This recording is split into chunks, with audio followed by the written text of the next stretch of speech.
కష్టపడుతూ పనిచేస్తూ ఉండేస్తున్నాడు.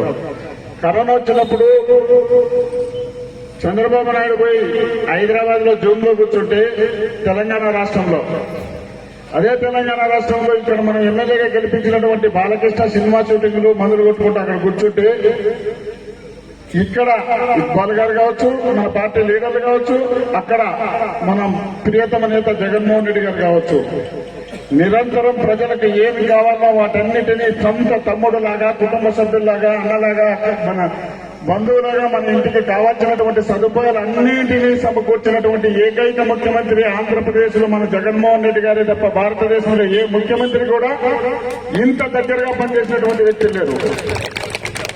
జగనన్న కరోనా వచ్చినప్పుడు ఏ విధమైనటువంటి చర్యలు తీసుకున్నాడో ఆ చర్యలను భారతదేశం కాదు ప్రపంచం కూడా జగన్మోహన్ రెడ్డి గారు చేస్తున్నటువంటి ఈ కరోనా నివారణ చర్యలు, ఈ విధమైనటువంటి చర్యలు ఇంత చిన్న వయసులో చేస్తున్నటువంటి నాయకుడు ఒక్క జగన్మోహన్ రెడ్డి గారని ప్రపంచం చూసింది. దేశం కాదు ప్రపంచమే చూసింది ఆంధ్రప్రదేశ్ వైపున.